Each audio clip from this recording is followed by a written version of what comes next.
जन्मे वीर महाराणा आज जन्मे वीर महाराणा प्रताप भैया। आज हम लोग उनकी जयंती मना रहे हैं और गाजीपुर में उनकी मूर्ति की स्थापना हो चुकी है।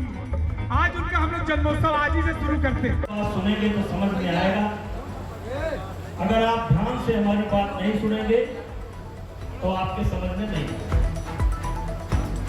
तो मैं कहना चाहता हूं भैया देवेंद्र सिंह जी, हम कौन थे, क्या हो गए?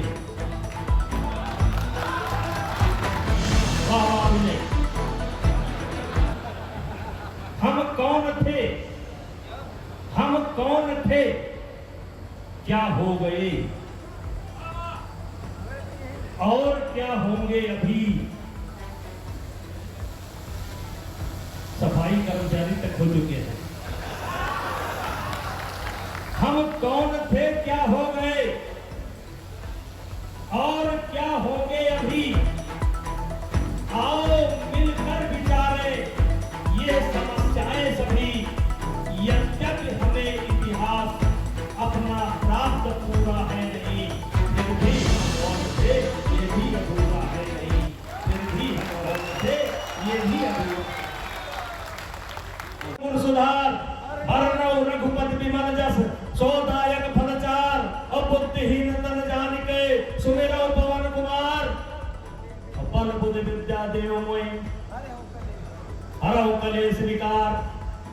ये बल बुद्धि विद्या देव मोहि कहां से आएगा? दूध होता नहीं, भैंस है नहीं।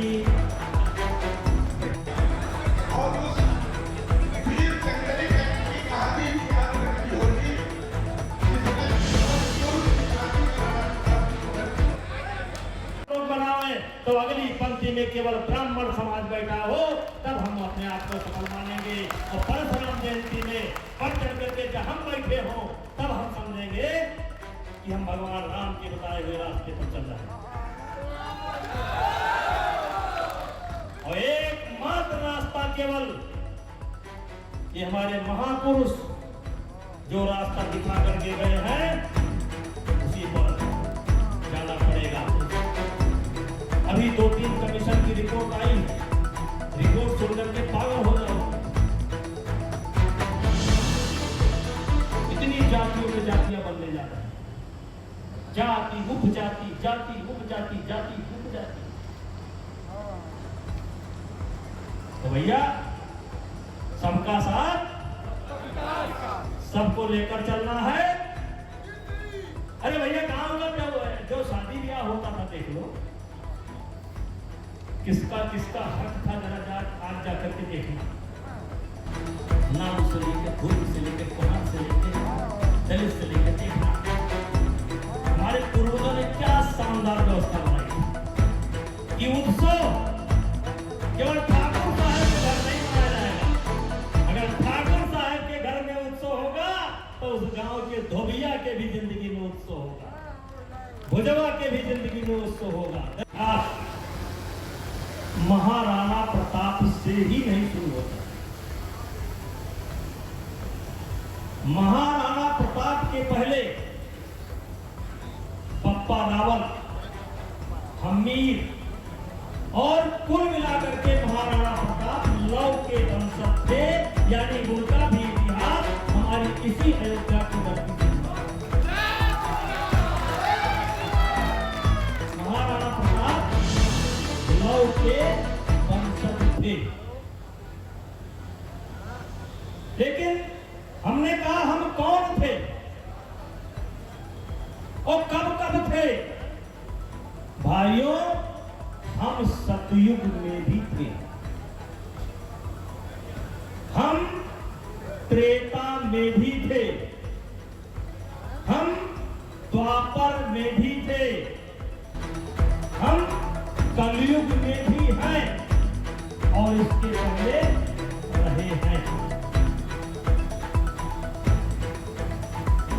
हमारे ही जो नायक हैं, इन्हीं का गुणगान करके तुलसीदास महाकवि तुलसीदास बन गए।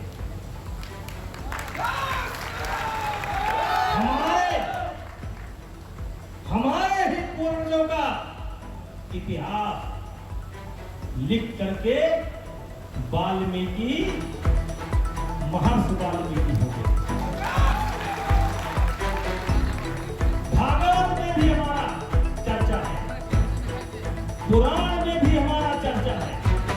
कहने का मतलब सतयुग, त्रेता, द्वापर और कलयुग तक इतिहास, इस देश की बड़ी बड़ी इमारतें, इस देश के बड़े बड़े युद्ध के मैदान, इस देश के बड़े बड़े किले, इस देश के बड़े बड़े मंदिर हमारी उपस्थिति को दर्ज कराते हैं। हम कौन थे, क्या हो गए और क्या हो गए।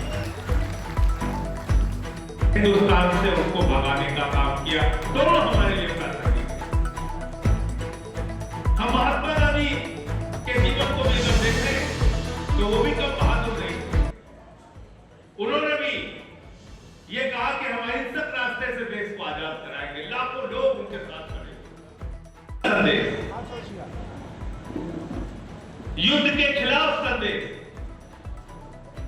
आज आप देखिए, हम महात्मा गांधी स्मारक इंटर कॉलेज के परिसर में महाराणा प्रताप को याद कर रहे हैं। और यही राणा ने किया, सबका साथ सबका विकास। जो आज नारा है, इस नारे को साकार अगर किसी ने किया है, भगवान राम ने किया है, अवतार राम ने किया है, महाराणा ने किया है, राणा ने किया है, सबका साथ। यहीं पर कहीं न कहीं हमसे चूक हुई, इस बात को स्वीकार करिए। लेकिन दूसरी गलती हमारी थी। दूसरी गलती हमारी क्या थी कि बदली हुई परिस्थितियों में हमारी भूमिका क्या होगी, हम उसको खोजने की कोशिश नहीं की। इसीलिए मैं कहता हूं, सिर पर कुलीनता का टीका, सिर पर कुलीनता का टीका, थोड़ा आवाज मारो का, भीतर जीवन का रस टीका। कुछ ऐसे नर होते हैं, उनको खाते और खोते हैं। यशस्वी पुरुष अपने ऊपर चलता नक्षत्र पुरखों का धर, अपना बल तेज जगाता है, सम्मान जगत को पाता है। हमारी भूमिका क्या होगी,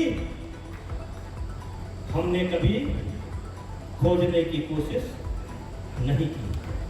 केवल यही गीत गाते रह गए, सिर पर कुलीनता का टीका, भीतर जीवन का रस टीका। कुछ ऐसे भी नर होते हैं, उनको खाते और खोते। हमने भगवान कृष्ण का संदेश गीता में, उन्होंने जो अर्जुन को समझाने के दिया है, भगवान कृष्ण गीता में कहते हैं कि हे अर्जुन, यहाँ जो कुछ भी तू देख रहा है, ये मैं ही हूं। यहाँ जो कुछ भी तू देख रहा है, ये मैं ही हूं। लेकिन फिर भी मैं सावधानी पूर्वक कर्म को करता हूं, कर्म को करता हूं। हो गए और क्या हो गए अभी, आओ मिलकर के विचारें ये समस्याएं सभी।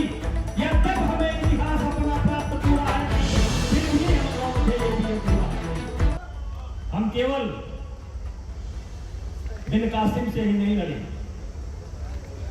गौरी से भी लड़े, गजनी से भी लड़े, मुगलों से भी लड़े, डचों से भी लड़े, फ्रांसीसियों से भी लड़े, अंग्रेजों से भी लड़े, और आजादी मिलने तक हम लड़ते रहे।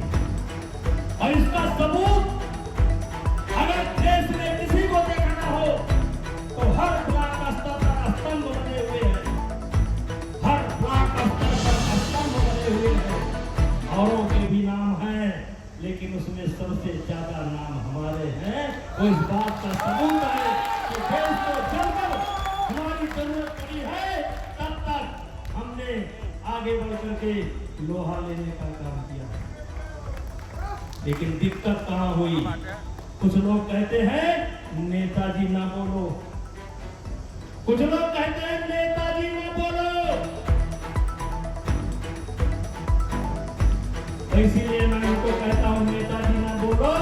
नहीं पाप का भागी होता केवल यार, नहीं पाप का भागी होता केवल यार। जो तटस्थ है, मौन है, समय लिखेगा उनका भी अपराध। लेकिन दिक्कत कहां हुई? पूरे देश में केवल राजपूत ही नहीं लड़े, केवल ब्राह्मण ही नहीं लड़े, वनवासी, आदिवासी, जैसे झारखंड के अंदर बिरसा मुंडा का नाम आता, ऐसे तमाम नाम है पूरे देश के अंदर जो अंग्रेजों का छक्का छुड़ा देने का काम किया। क्या हो गया अभी? आओ मिलकर के निकाले ये समस्याएं सभी। यद्यप हमें फिर भी हम कौन थे ये भी अधूरा है। मेरे मित्रों, किससे मन की बात कहूं मैं? सुनने को तैयार कौन है? फुर्सत किसको कितनी है? लगे हुए सब अपने अपने, सबको अपनी अपनी है। बनकर मूक मेघ सा कब तक बोलो वज्राघात सहूं मैं, किससे मन की बात कहूं? एक दिन बोलते बोलते मैं बोल गया कि सवर्ण समाज को आरक्षण नहीं देना।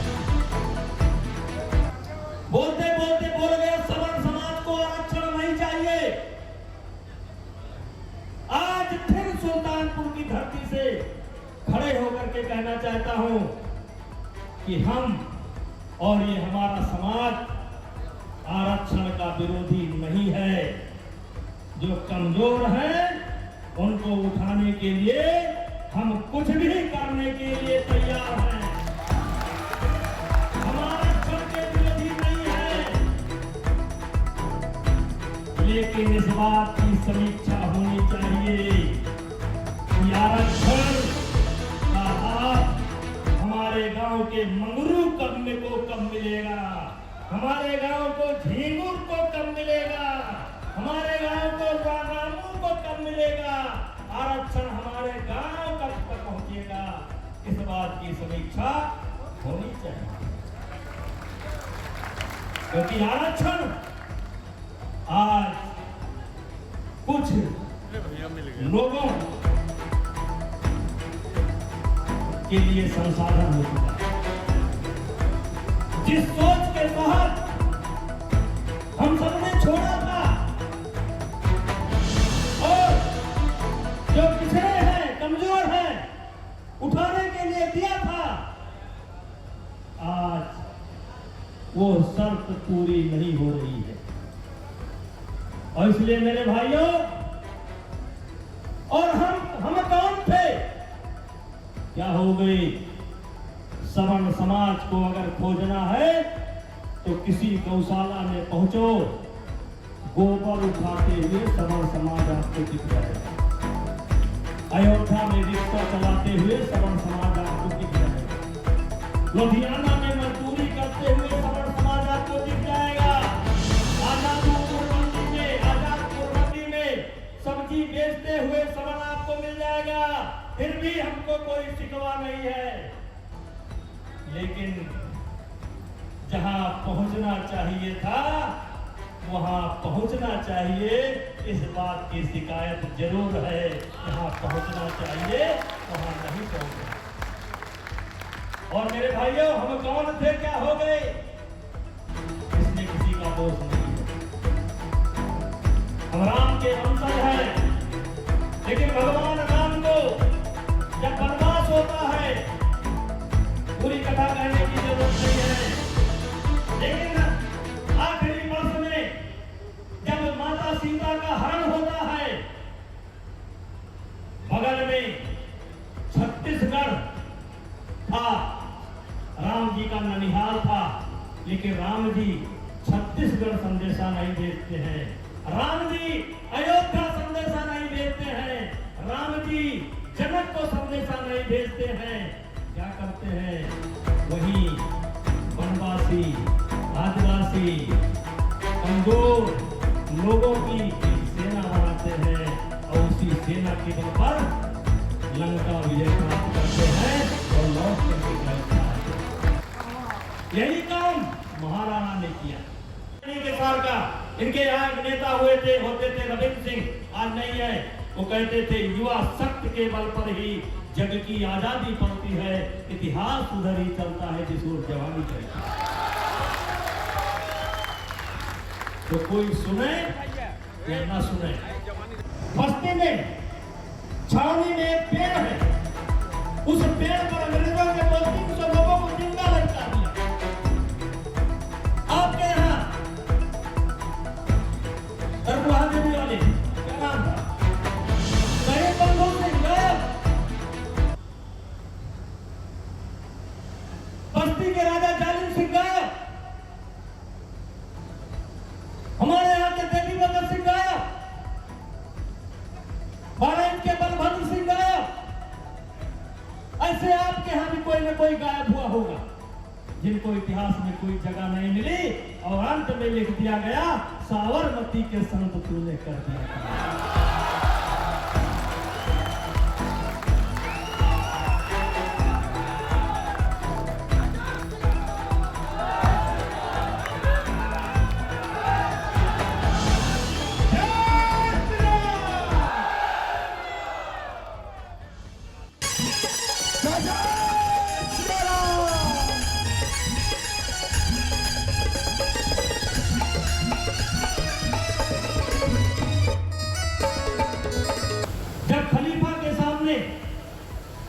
उनको पेश करने का समय आ गया तो उन दोनों ब्राह्मण पुत्रियों ने कहा, संदेश भिजवाया कि मैं आपके लायक नहीं हूं, क्योंकि बिन कासिम हमारी इज्जत को लूट चुका।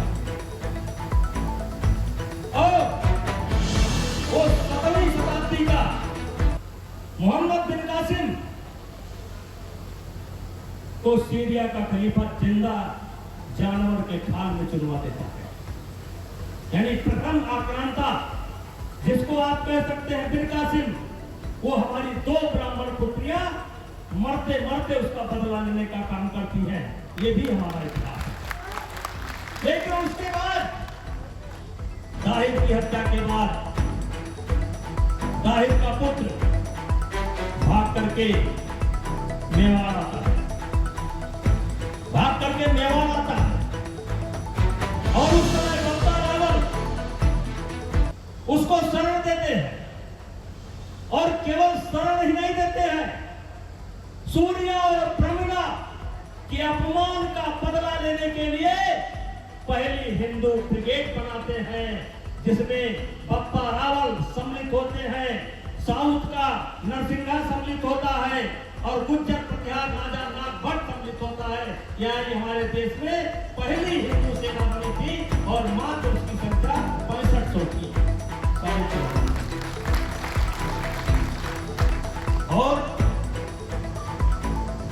बिन कासिम को चला गया था, लेकिन लगभग 60,000 की सेना वो यहां पर छोड़ गया था। और ये 6500 सेना जो बप्पा रावल के नेतृत्व में बनी थी, ये भी लौके वंशज थे, राणा प्रताप के पूर्वज थे। 60,000 सेना को हराने का काम करते हैं। और मेरे भाइयों, ईरान और सीरिया तक ये हमारी हिंदू ब्रिगेड पहुंचती है। आज का पाकिस्तान का ये रावलपिंडी उन्हीं बप्पा रावल का स्थापित किया हुआ रावलपिंडी है। ऐसी जोरदार सुरक्षा की व्यवस्था करते हैं कि 300 वर्ष तक, लगभग 250-300 वर्ष तक किसी आक्रांता ने इधर मुंह उठा करके देखने की कोशिश नहीं की। भाइयों, महाराणा प्रताप ही ने नहीं घास की रोटियां खाई थी।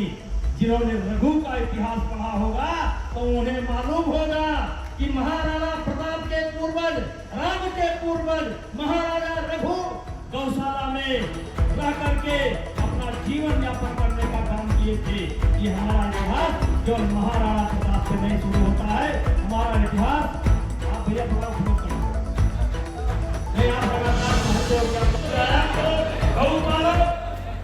सांसद जी इसी जिले के अन्य जनप्रतिनिधि इस कार्यक्रम में नहीं आए हैं। समाज को जोड़ने की कोशिश नहीं करते हो। हमने कहा था आरक्षण पर कि अगर आरक्षण पर आंदोलन की जरूरत पड़ी तो उसमें आंदोलन में दलित भी होगा, उस आंदोलन में पिछड़ी भी होगा। जब तक हम सबको साथ लेकर के नहीं चलेंगे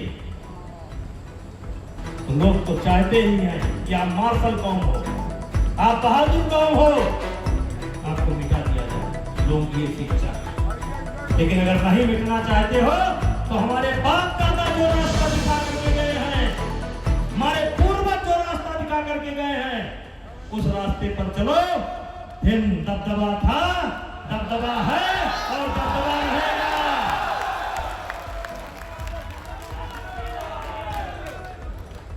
लेकिन दबदबे के लिए सबका साथ जरूरी है। इन्हीं शब्दों के साथ पुनः भैया कुछ कहा सुना, गलती माफ करना। बोलो भारत माता की, भारत माता की। कि पेड़ पालो, जो कुछ तू देख रहा है वही है। अगर तुमको देखना तो देख तेलुगु में ये महाभारत के रण का परिणाम देख ले, तू भी मरा पड़ा हुआ देख ले। लेकिन फिर भी मैं सावधानी पूर्वक कर्म को करता हूं। मैं सावधानी पूर्वक कर्म को करता हूं। क्यों? कि अगर मैं कर्म करना बंद करूंगा, दो आदमी, मैं कर्म करना बंद कर दूंगा तो मेरी देखी देखा कहीं समाज कर्म करना ना बंद कर दे, लोग कर्म करना ना बंद कर देंगे। इसलिए अगर मैं मेरी देखी देखा लोग कर्म करना बंद कर देंगे तो ये समाज नपुंसक हो जाएगा। इसलिए मैं सावधानी पूर्वक कर्म को करता हूं। तो एक तो बदली हुई परिस्थिति में हमारी भूमिका क्या थी हमने कभी सोचा नहीं, और फिर हमने कर्म करना बंद कर दिया।